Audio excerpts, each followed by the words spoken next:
Tadi ya, admit all ya. Oke, siap. Oke, baik, terima kasih Ibu dan Bapak sekalian, teman-teman semuanya. Terima kasih yang sudah hadir pada kesempatan kali ini ya. Izin saya akan share screen ya. Jadi ini adalah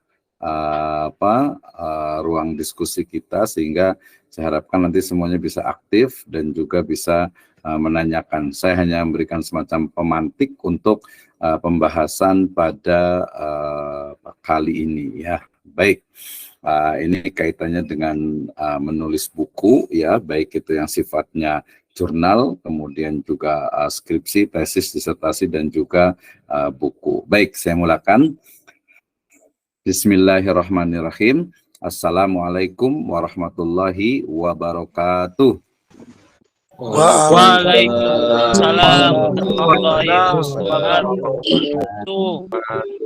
Alhamdulillahirrahmanirrahim. Wassalatu wassalamu ala asrafil anbiya'i wal mursalin habibana wa nabiyyana Muhammadin sallallahu alaihi wasallam wa ala alihi wa ashabihi wa man tabi'ahum bi ihsanin ila yaumiddin wa ba'd. Qala Allah ta'ala fi kitabihil karim, a'udzu billahi minasyaitonir rajim. Bismillahirrahmanirrahim. Nun wal qalami wa ma yasturun. Wa qala Allah azza wa jalla aidan, fawailul lilladzina yaktubuna alkitaba biaydihim thumma yaquluna hadha min indillah liyashtaru bihi thamanan qalila fawailul lahum mimma katabat aydihim wa wailul lahum mimma yaksibun. Wa qala Rasulullah sallallahu alaihi wasallam, rawahu Ahmad, inna awwala ma khalaqallahul qalam faqala lahu uktub, qala ya rabbi wa ma aktub, qala uktubil qadara wa ma huwa kainun ilal abad. Rawahu al-Ahmad.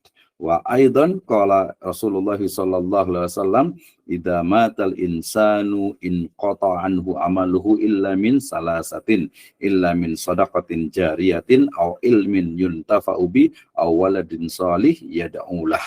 Wa qala fi riwayatin fi sahihul jami, qayyidul ilma bil kitab.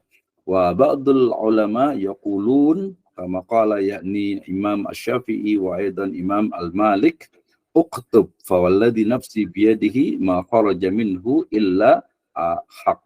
Hadhihi qala Rasulullah sallallahu alaihi wasallam, rawahu Ahmad wal Hakim. Wa qala Imam Al-Malik atau Imam Malik wa aidan ba'du riwayah Imam Syafi'i, al-ilmu saydun wal kitabatu qayduh, qayyid sujudaka bil khibalil musiqah. Amma ba'd fa inna asdaqal hadits kitabullah wa khairal huda huda nabiyyu sallallahu alaihi wasallam. Alhamdulillah, asyukurillahi wahda alladzi an'ama alaina fi hadhihi lailah nastati an najma' wa hadha aw hadhihi lailah insyaallah sanabahas kaifa yakni manhajul kitabah fi al-maqalah wa aidan fi yakni marhalatul magister wa doktoral. Terima kasih atas kehadirannya Ibu dan Bapak sekalian, teman-teman semuanya, baik itu mahasiswa di program degree, sarjana, master ataupun PhD, dan juga sebagian dari dosen-dosen ya. Terima kasih. Hari ini saya akan berbicara tentang bagaimana sebenarnya step by step ya, termasuk juga menulis artikel jurnal, kemudian juga skripsi, tesis, dan juga disertasi. Nah, sebagai penyemangat kita awali ya, saya awali dengan firman Allah Subhanahu wa taala dalam surat Al-Qalam ayat pertama ya, di mana Allah Subhanahu wa taala berfirman, a'udzubillahi minasyaitonirrajim, bismillahirrahmanirrahim, nun wal qalami wa ma yasturun. Nun ya, demi qalam atau pena dan apa yang mereka tuliskan atau apa yang dituliskan ya. Kemudian juga firman Allah Subhanahu wa taala ya dalam surat Al-Baqarah ayat ke-79, Allah Subhanahu wa taala berfirman, fawailul lil ladzina yaktubunal kitaba bi aydihim. Celakalah ya, celaka yang besar bagi orang-orang yang menulis Alkitab dengan tangan mereka sendiri ya, lalu dikatakan summa yaquluna hadza min indillah, ya ini adalah dari Allah Subhanahu wa taala, liyashtaru bihi tsamanan qalila, ya untuk memperoleh keuntungan yang sedikit dengan perbuatan itu. Fawailul lahum mimma katabat aydihim, ya maka celaka besarlah bagi mereka akibat apa yang ditulis oleh tangan-tangan mereka. fawailul lahum mimma katabat aydihim wa wailul lahum mimma yaksibun. Kecelakaan besarlah bagi mereka akibat dari apa yang mereka kerjakan, ya. Nah, ini sebagai motivasi bagi kita, ya, bagaimana ketika kita menulis, ya, dengan tulisan-tulisan yang baik, maka itu akan mendapatkan, ya, ujroh, ya, mendapatkan pahala, ya, dari sisi Allah Subhanahu Wa Taala. Tapi kalau kita menuliskan sesuatu yang tidak bermanfaat, apalagi tulisan itu justru mendatangkan murka dari Allah Subhanahu Wa Taala, di sana ada unsur manipulasi, ada unsur plagiarisme dan lain sebagainya, maka itu menjadi justru bumerang bagi kita. Baik, kemudian yang berikutnya juga, motivasi berikutnya adalah sabda dari Nabi SAW, ya, terkait dengan salah satu ataupun makhluk pertama yang diciptakan Allah Subhanahu Wa Taala itu adalah qalam, ya, pena. Maka pena itu kemudian menuliskan seluruh takdir dari makhluknya, ya, dari makhluk Allah Subhanahu Wa Taala dari awal sampai akhir. Ini menunjukkan tentang bagaimana proses penulisan takdir itu menjadi sesuatu yang azim, ya, yang sangat besar. Nah, kemudian kita juga diingatkan oleh firman Allah Subhanahu Wa Taala melalui lisan Nabi SAW, riwayat Muslim, ya, idza matal insan, apabila meninggal seorang manusia, wa fi riwayatin idza mata ibnu Adam, maka terputuslah anhu amaluhu, ya, amal-amalnya illa min salasatin, kecuali 3, sedekatin jariyah, sedekah jariyah, ya, bermakna al-waqaf, ya, au ilmin yuntafa'u bih, ilmu yang bermanfaat, baik ilmu yang diajarkan kepada orang lain ataupun juga ilmu yang dituliskan, ya, dan dibaca,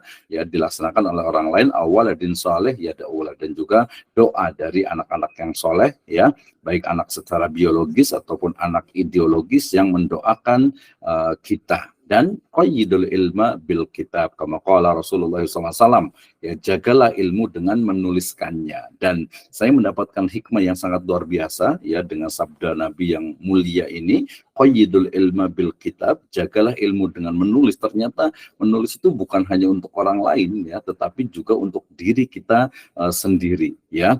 Ya, bahkan Nabi juga memerintahkan, ya, beliau bersabda, uktub, ya, tulislah, fawalladzi nafsi biyadihi ma kharaja minhu illa haqq, ya, demi zat yang jiwaku berada di tangannya, tidaklah keluar dariku, dari Rasul SAW, kecuali kebenaran, ya. Dalam Fathu Makkah beliau juga bersabda, uktub li Abi Syad, ya, tuliskanlah, ya, untuk Abi Syad apa yang Rasul SAW itu sabdakan, ya.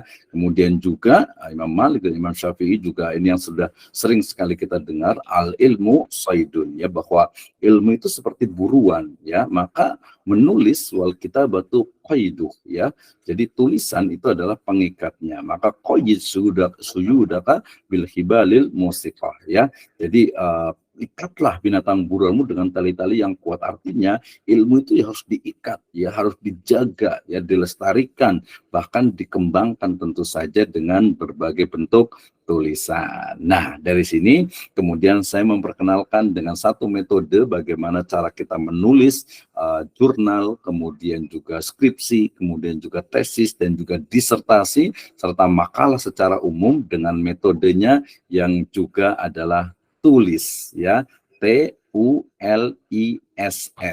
Ingat, ya. Jadi kalau kita mau menulis book chapter, mau menulis makalah, mau menulis misalnya tadi artikel jurnal, gitu, ya, sama semuanya. Kemudian juga bahkan kita menulis skripsi, tesis, dan juga disertasi, itu boleh menggunakan metode tulis ini, ya.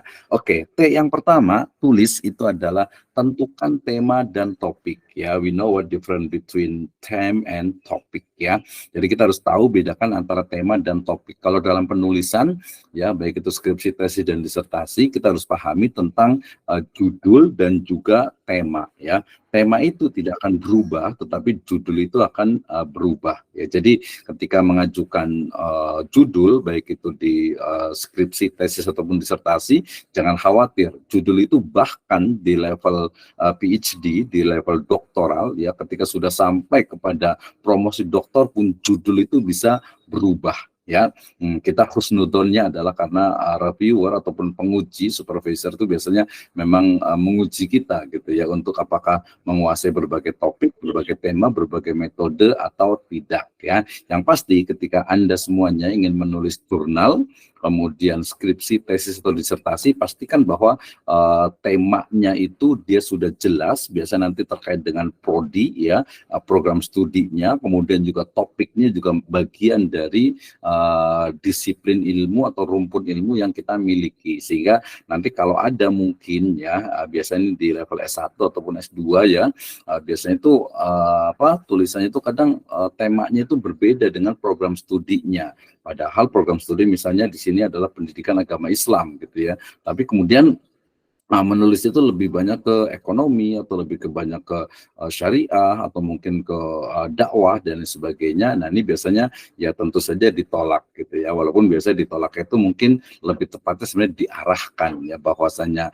karena program studinya adalah pendidikan agama Islam, maka fokus pembahasannya itu adalah pendidikan agama Islam ya. Jadi pertama pastikan dari tema atau topik secara spesifik apa yang akan Anda tulis. Oke, saya mau menulis tentang misalnya bagaimana sebenarnya kalau di bidang pendidikan agama Islam ini misalnya pendidikan karakter nih ya, menurut misalnya Ibnu Qayyim Al-Jauziyah ya dalam kitab Tuhfatul Maulud fi Ahkamil Maulud gitu ya. Nah, seperti apa sebenarnya? Itu kan sebenarnya sudah banyak tuh ya, sudah banyak istilahnya itu tulisan, tapi mungkin levelnya mungkin baru skripsi gitu ya, atau mungkin juga tesis tapi pada bidang tertentu, misalnya dia dibatasi hanya pada pendidikan anak usia dini misalnya, atau mungkin pranatalnya gitu ya, atau mungkin dewasa gitu ya. Nah, itu dia ada nanti topik-topik yang memang unik. Nah, bagaimana cara menentukan topiknya? Nanti di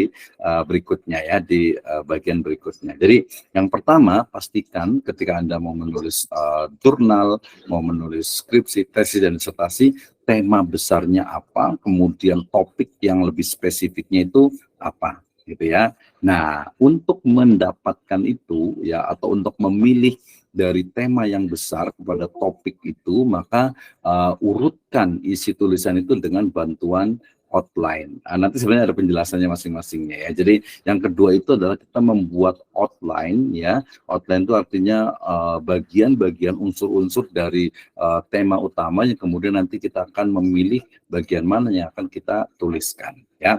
Kemudian untuk juga mengetahui apakah topik ataupun tema dari tulisan kita itu unik dalam arti itu belum ditulis oleh orang lain, maka lengkapi dengan literatur review ya. Literatur review itu adalah kajian penelitian terdahulu yang relevan. Misalnya tadi saya mau menulis tentang model pendidikan anak usia dini Ibnu Qayyim misalnya gitu ya, maka kemudian ternyata udah banyak nih yang nulis tentang Ibnu Qayyim pendidikan anak usia dini. Berarti saya harus ke yang lain nih, misalnya anak laki-laki atau anak perempuan gitu ya, atau mungkin juga anak-anak berkebutuhan khusus misalnya, bisa saja seperti itu gitu ya. Nah, kemudian selanjutnya setelah literatur review-nya didapatkan, otomatis di sana ada kerangka yang akan menempatkan dari penelitian kita, maka kemudian kita nanti tambahkan dengan metode penelitian baik yang sifatnya ilmiah kuantitatif ataupun alamiah dengan post kualitatif atau post positivisme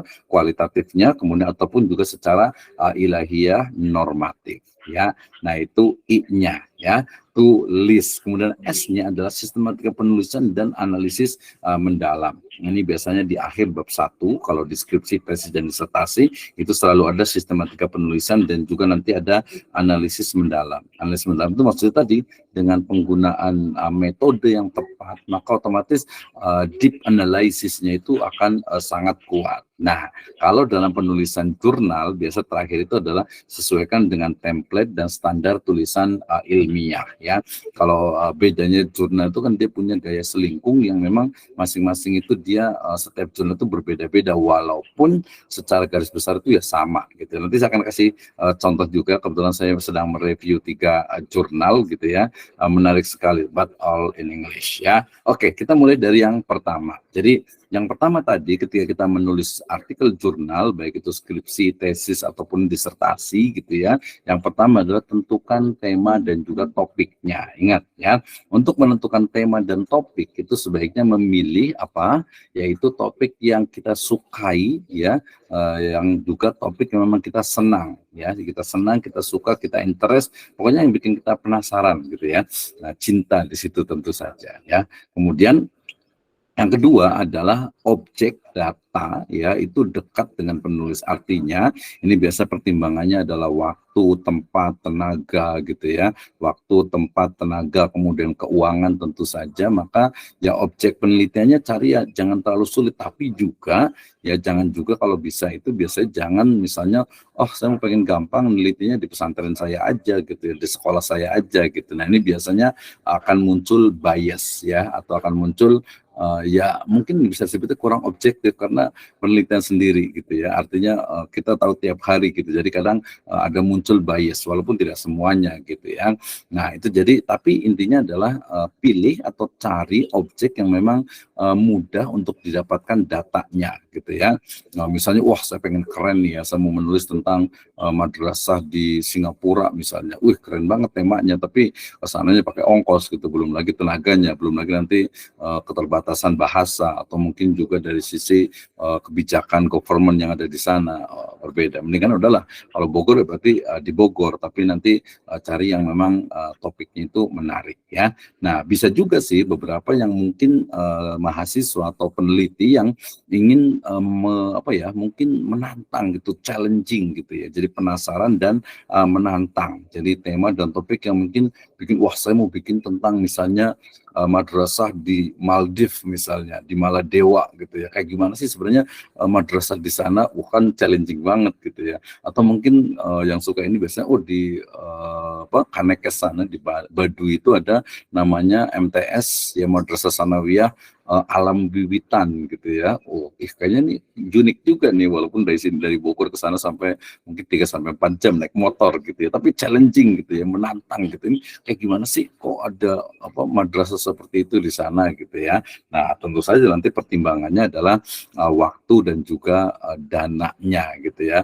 Waktu, dana dan juga tenaga itu yang nanti menjadi pertimbangan dalam memilih tema atau topik. Termasuk juga tadi kemampuan ya, kemampuan misalnya teman-teman yang backgroundnya adalah matematika misalnya atau statistik ya, ya sudah memang itu mungkin passionnya yang ambil di kuantitatif saja itu lebih mudah gitu ya. Atau mungkin wah ini kayaknya ustadz nih gitu ya, udahlah pakai normatif lah, pakai tafsir maudhu'i, pakai hadis maudhu'i, atau mungkin pakai tadi kajian literatur atau kajian pustaka atau mungkin historical approach gitu ya. Atau mungkin ada juga yang dia itu suka sosial gitu ya, dia senang pakai grounded theory karena dia suka turun ke masyarakat misalnya, atau mungkin pakai fenomenologi gitu ya, atau mungkin dia juga bisa pakai etnografi gitu ya. Nah itu nanti penggunaan metode ya yang memang biasanya ada beberapa pertimbangan. Jadi ini adalah beberapa bagian dari alasan reasons kenapa kita memilih tema atau topik tertentu. Nah selanjutnya ya tadi kalau kita pengen kan sudah ditemukan topiknya nih ya, berikutnya adalah berarti kita melepaskan gitu ya berbagai ide dan gagasan, dalam artian itu kita memapping ya, memetakan bagaimana sebenarnya ketika tadi saya mau bicara tentang pesantren.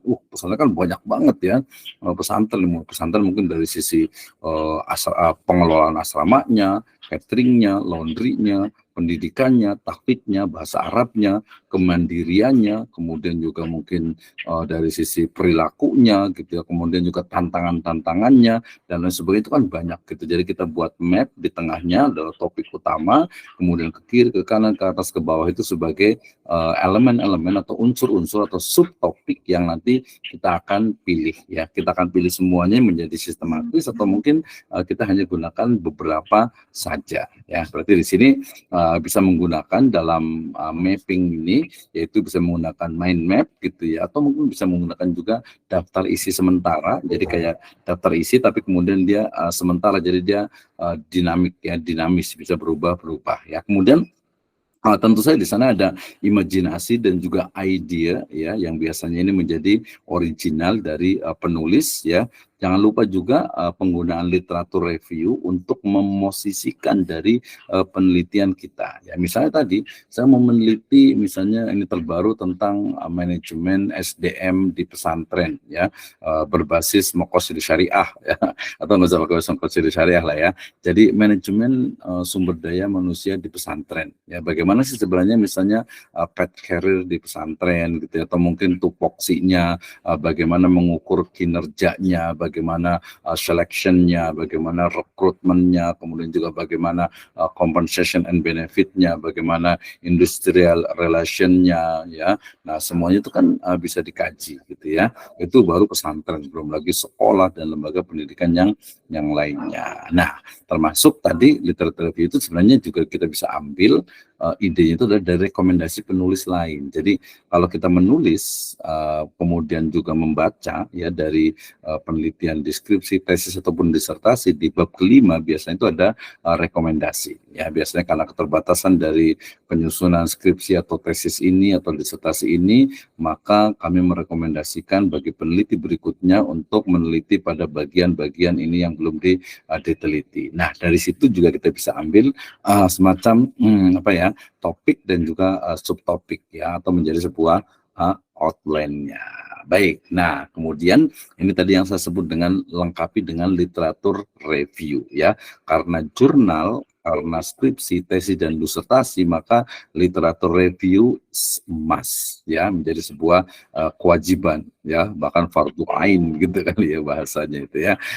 Lima ada ya, why ya, because we stand on the shoulder of giant ya, kita itu berdiri di pundak para raksasa, sehingga penelitian-penelitian kita sejatinya adalah bagian dari penelitian yang super besar yang saling terkait antara yang satu dengan yang lainnya. Nah, dalam menuliskan literatur review, ini agak salah dikit ya, typing error.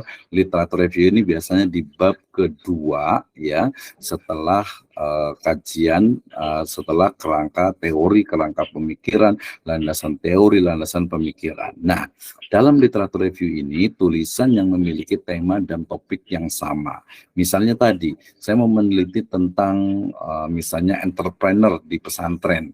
Maka bicara tentang entrepreneur pesantren, sudah banyak sekali yang menulis gitu ya. Tapi mungkin ada yang belum nih, yang bagian apanya, gitu ya. Jadi temanya. Kemudian yang kedua, pilih juga dari sisi kualitas tulisan dan juga jurnal. Ini untuk mahasiswa semuanya ketika akan menulis ataupun ketika akan membaca sebuah jurnal itu perlu dilihat dari kualitas jurnalnya. Sekarang itu jurnal itu ada yang Sinta 1, Sinta 2, itu untuk yang program PhD atau doktoral. Kalau Sinta 3, 4 itu biasanya untuk yang master, sementara 5 dan 6 itu biasanya untuk yang S1 gitu ya. Itu masing-masing berbeda, sehingga kalau yang kita yang bagi teman-teman semuanya yang di level master, maka ya cari jurnal itu yang tadi minimal itu di Sinta 4 atau 3 gitu ya, termasuk nanti untuk publikasi juga sama juga. Nah, literatur review itu juga bisa lihat dari lokasi dan fokus penelitian. Misalnya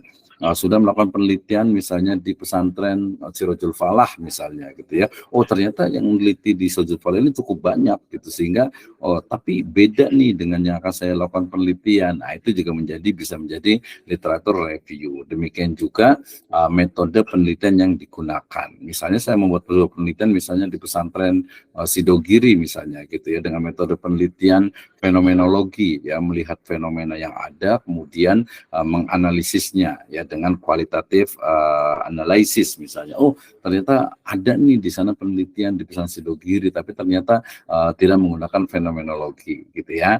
Nah kemudian di literatur review ini yang dibahas itu adalah metode, hasil dan juga rekomendasi ya. Misalnya Abdurrahman tahun 2023 melakukan penelitian mengenai manajemen keuangan masjid ya.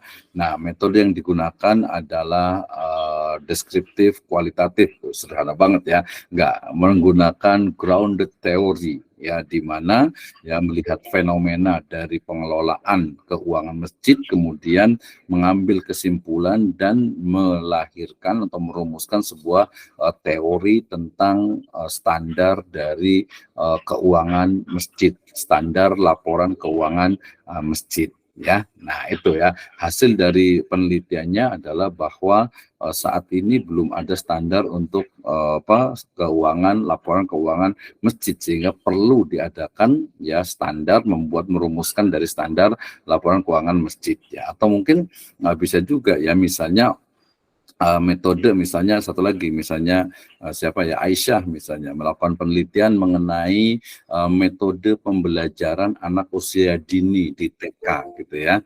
Nah, ini kan seolah-olah tuh simple gitu ya, tapi ternyata dia mendalam. Kenapa? Karena metode yang digunakan adalah etnografi ya, di mana peneliti itu secara partisipatori kemudian mengikuti proses pembelajaran yang ada di TK ya. Maka kesimpulannya adalah bahwa pembelajaran di TK itu cenderung menggunakan kurikulum yang sudah ada tanpa adanya inovasi dari para guru ataupun pemiliknya, sehingga kemudian hampir semua rata bahwasanya model pembelajaran di TK adalah ya nyanyi-nyanyi, kemudian juga mungkin rame-rame, senang-senang ya, dan lain sebagainya. Itu ya, itu kritik kali gitu ya. Nah, rekomendasinya bagaimana? Ya kan dia neliti dulu, berarti yang mungkin yang Islamik atau mungkin yang berbeda itu seperti apa gitu. Jadi mungkin agak sedikit anti mainstream lah gitu ya. Nah, di situ nanti kita akan menemukan gap penelitian dan juga novelty ya.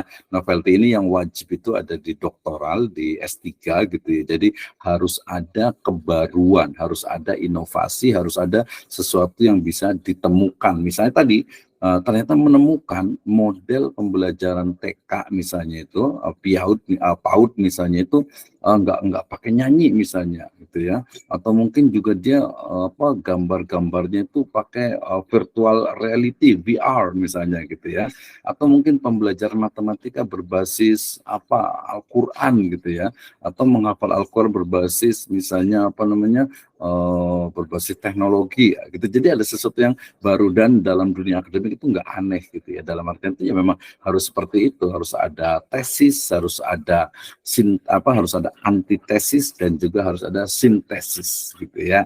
Jadi ya biasalah, nggak aneh gitu ya. Makanya kalau dalam ilmu pengetahuan, apalagi nanti kalau dalam ruang lingkup fikih misalnya banyak sekali, bahkan kita nyebut dengan free market fikih gitu ya, pasar bebas dari fikih. Oke. Nah, berikutnya adalah ikuti metode ilmiah, alamiah, atau berikutnya saya menyebutnya dengan ilahiyah. Ya, jadi ini kemarin kita yang teman-teman semua yang di S2 sudah belajar tentang metode ilmiah yang didasarkan kepada paradigma positivisme, kemudian metode alamiah yang didasarkan kepada post-positivisme kualitatif, dan juga mix method yang menggabungkan baik itu yang sifatnya itu explanatory sequential ataupun exploratory sequential, dan juga embedded ya, concurrent embedded ya. Nah, termasuk juga tadi yang kita belum sebutkan itu adalah dengan Islamic research approach ya. Kayaknya ini khusus nanti kita akan bahas tentang pengembangan dari Islamic research approach, di mana pendekatan ya penelitian dengan berbasis nilai-nilai Islam gitu ya. Nah, ini biasanya studi tentang metode penelitian ini kan macam-macam ya. Kalau umpamanya di tadi yang kuantitatif berarti pakainya statistik ya, yang paling gampang bisa pakai Excel gitu ya, yang paling pakai SPSS gitu ya, atau mungkin bisa pakai analytical network process atau INP ya, ANP ya, pakai AHP juga bisa, biasanya dia masuk ke dalam software untuk decision maker gitu ya. Kemudian mungkin untuk menguji ataupun untuk melihat efektivitas dan sebagainya ya, standar bisa menggunakan analisis SWOT misalnya. Kemudian juga fenomenologi untuk yang kualitatif, ini untuk melihat bagaimana sebuah makna dari sebuah fenomena gitu ya, dari sebuah fenomena ini maknanya apa gitu ya. Misalnya nih ya, ini yang biasa kalau kualitatif itu sosial. Misalnya nih, kenapa ya anak-anak perempuan terutama gitu ya, banyak yang suka film Korea misalnya, atau drama Korea gitu, drakor gitu ya. Nah, kenapa nih? Ini fenomena apa? Ada apa sih di balik itu ya? Apakah karena makanannya, pakaiannya, ceritanya, keunikannya, atau mungkin campaign dari Korea sendiri ya, Korea Selatan itu sendiri.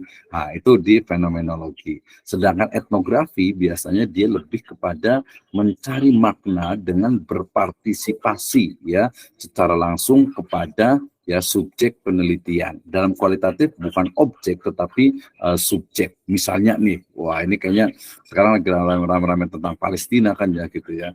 Ya mungkin kalau kita di sini itu nggak tahu tuh bagaimana kejadian-kejadian yang terjadi itu di Palestina sana. Tapi kalau kita mungkin datang ke sana, kemudian merasakan, nanti menggambarkan bagaimana keadaan di sana yang sangat mencekam, itu namanya etnografi, karena dia merasakan langsung bagaimana tiba-tiba di atas kita itu ada bom gitu ya, ada pecahan-pecahan mungkin yang kayak paku, kemudian juga beling gitu ya, kaca gitu ya. Nah itu kalau kita melihat dengan kacamata, dengan mata sendiri, itu etnografi karena dia betul-betul merasakan ya. Nah nanti biasanya untuk dalam kualitatif ini untuk melihat disebut dengan validitas ya ataupun juga reliabilitasnya ya dari sebuah data menggunakan yang standar daripada Mills and Haberman, yaitu triangulasi ya.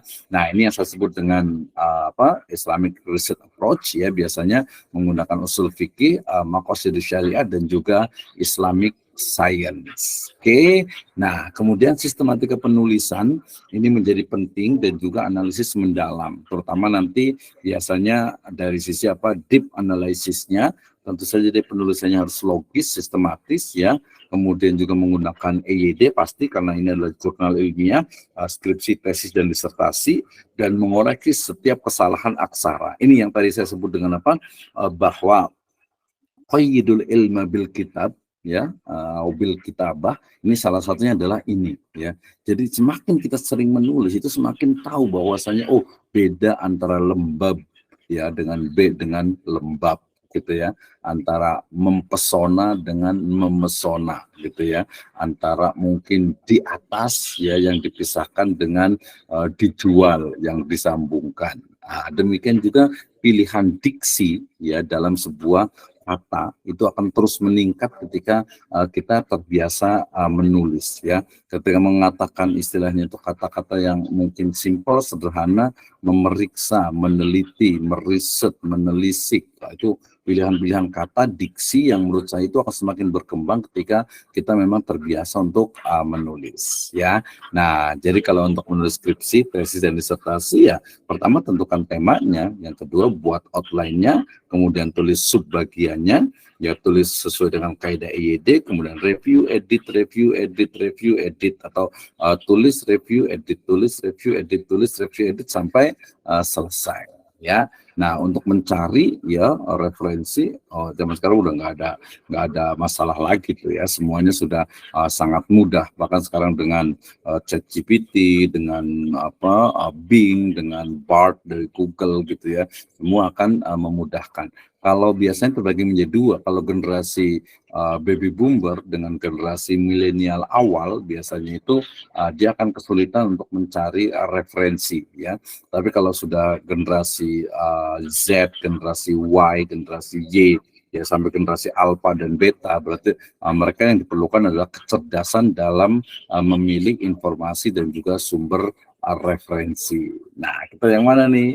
Kita lihat sama-sama. And the last is me, and we can discuss about the writing in article, journal, skripsi, tesis, and disertasi. Jazakumullahu khairan, wallahu a'lam bishawab. Oke, silakan kita bisa diskusi Kang Rendra terkait dengan penulisan ini. Baik, terima kasih, Masya Allah. Tadi materinya sangat bagi kita semua ini bagus ya. Kita memancing untuk diskusi nih, rekan-rekan semua ya. Ya, pasti ada kata yang mungkin masih bias ya, seperti etnografi, ya kan. Bagi sebagian mungkin sudah kenal, tapi sebagian lain harus apalagi bagi para guru nih. Nah, guru kan biasanya mereka hidup bersama siswa, misalkan di pondok pesantren, ya kan. Kemudian juga disinggung tentang outline. Gimana sih outline skripsi, outline-nya tesis, disertasi. Nah, ini perlu nih kita munculkan. Termasuk yang titik untuk awal-awal itu bagaimana menentukan topik atau judul itu. Nah, itu awal ini sangat penting gitu kan. Sebelum melangkah ke dalam isinya, nah, judul ini juga perlu kita bahas nih. Ya kan? Ini teman-teman semua pasti nggak sabar untuk bertanya. Nah, kira-kira ini bagaimana Pak? Apakah langsung video, apakah di chat nih? Ada yang di chat dulu kayaknya. Chat dulu ya. Ada Oke. chat ya. Boleh di chat dulu. Nah, ini ada pertanyaan dari Ibnu Hasan. Betul ya. Apa karya ilmiah yang bisa setara tesis? Misal mengajukan paper jurnal sebagai pengganti tesis. Nah, ini tadi. Mungkin bisa jawab dulu para Oke, baik, terima kasih. Pertanyaan luar biasa nih ya. Jadi memang saat ini ya perkembangan zaman ini menjadi luar biasa nih Kang Rendra nih, termasuk juga pemadatan dari ilmu pengetahuan dalam konteks penulisan. Artinya pemadatan dari materi ya yang ada yang selama ini dalam bentuk skripsi, tesis dan juga disertasi.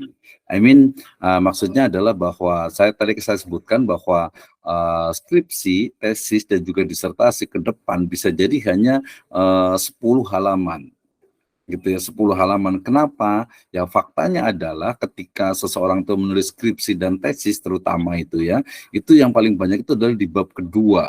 Dan bab kedua di kerangka teori, landasan pemikiran, landasan teori, itu hampir semuanya adalah punya orang. Ya, itu sebenarnya hanya untuk melihat bagaimana kemampuan dari mahasiswa itu, penyusun itu, untuk apakah dia menguasai teori yang ada terkait dengan topik utamanya. Ya, yang milik kita itu kan sebenarnya yang di bab 4. Ya, bab 3 sendiri itu adalah riset metodologi. Ya, artinya ya metode itu kalau sudah menjadi sebuah jurnal nggak usah disebutkan. Artinya menggunakan metode ini, analisisnya ini, ya. Nah, ketika memang analisa betul digunakan maka bisa gitu ya. Nah, sehingga kemudian tadi kalau ada yang bertanya terkait dengan apakah ada artikel yang bisa menggantikan tesis? Ya, beberapa perguruan tinggi pada masa lalu itu mereka menggunakan apa yang disebut dengan PhD by research atau doktor by research, artinya program doktor S3 yang hanya langsung kepada riset yang dia minati tanpa mengikuti perkuliahan. Biasanya perkuliahan itu hanya masuk ke riset metodologinya saja. Ya, tapi sekarang juga di level master pun sudah ada. Ya, bagaimana master by research gitu ya. Kayaknya walau alam nanti apakah di Street Philosophy ini juga akan dikembangkan, saya rasa sangat mungkin sekali juga master by research ya, di mana menjadi master menggunakan riset dalam artian itu dia menghasilkan sebuah karya ya. Kalau di Bogor ini sudah ada satu kampus yang menggunakan master by research gitu ya, tapi masih memang levelnya itu dia harus minimal itu 2 atau 3 Scopus ya.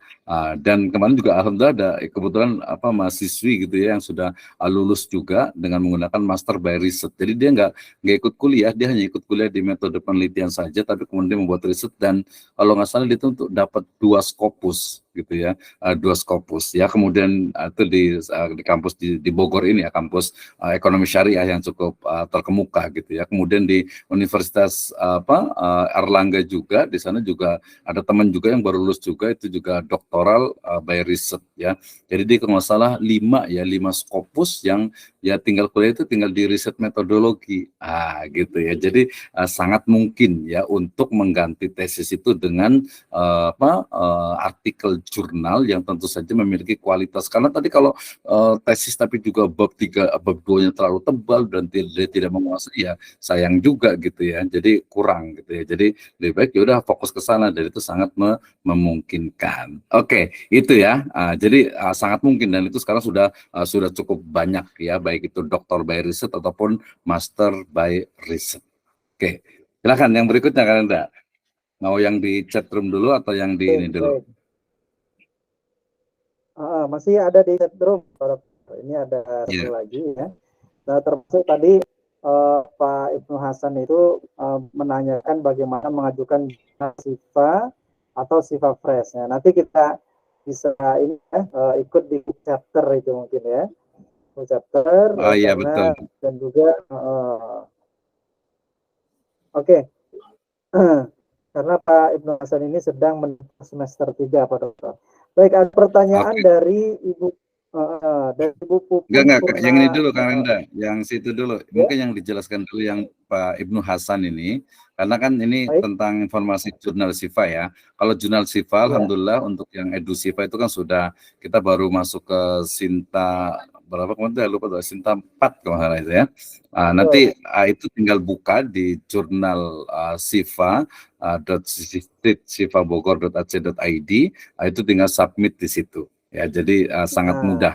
Kita ada Sifa, ada Khidmatus Sifa, kemudian juga ada Edu Sifa, yang Edu terbaru kita ada Sifa, Edu Sifa dan juga ada Eva Watu Sifa. Sifa. Insya Allah Nah, kemarin ada beberapa rekomendasi juga masih bisa gratis nih ya. Kalau Edu Sifa untuk yang selain dari Edu Sifa itu biasanya hanya untuk karena dia ada DOAJ-nya ya dan sudah full OJS online journal system ya, maka ini masih juga digratiskan juga gitu ya. Nanti nah, tinggal insya Allah. hubungi di Stage Reservoir, langsung aja cari langsung ada ya. Kalau Siva Press ini Betul. dengan Pak ini nanti ya dengan Kang Rendra nih, Pak Rendra nih, itu juga Boleh. kita udah siapkan untuk menerbitkan mahakarya Anda semuanya. Karya. Silakan. Iya, betul sekali. Oke, selanjutnya Kang Baik, Rendra. Silahkan.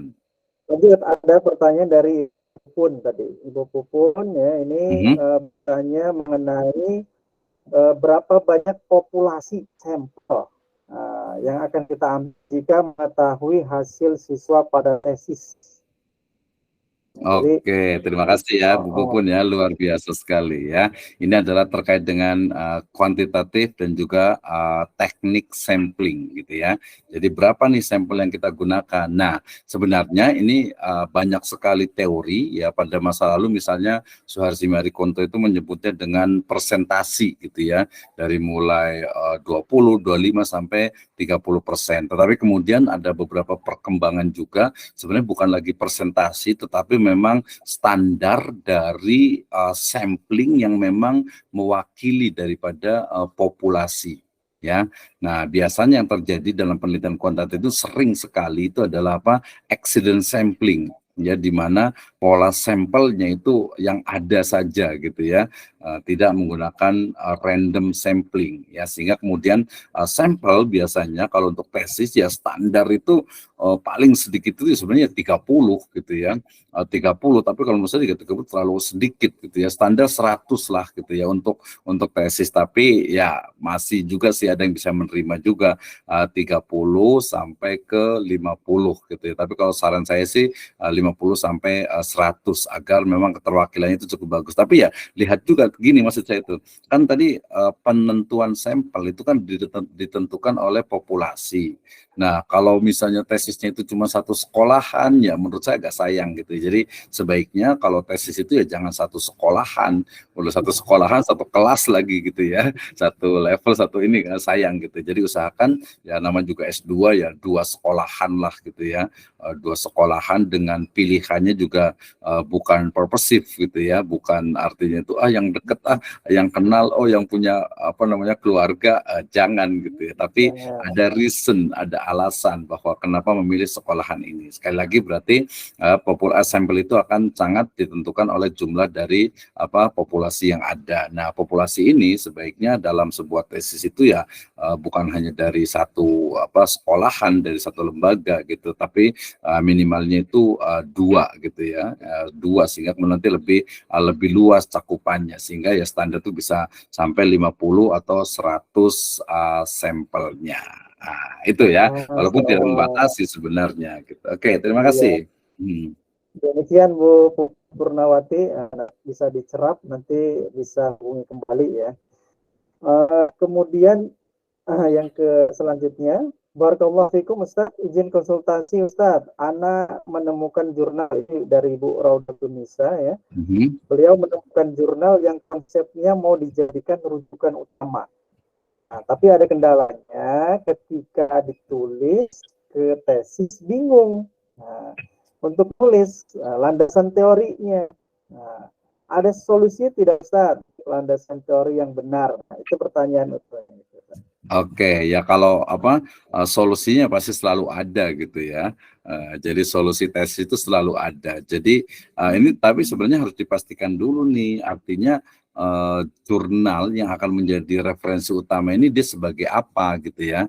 Apakah sebagai objek penelitian atau sebagai literatur review atau mungkin sebagai apa pattern gitu ya, sebagai contoh utama gitu ya. Nah, kalau saran saya, kalau dari sisi kalau dia sebagai objek, sebenarnya bisa, tapi kayaknya nggak mungkin masa satu jurnal dijadikan sebagai rujukan utama gitu ya, yang nggak cocok gitu ya. Justru rujukan utama itu ya zaman sekarang itu minimal itu 10 bahkan ya, minimalnya banget itu 5, 8 lah kalau saya biasanya itu.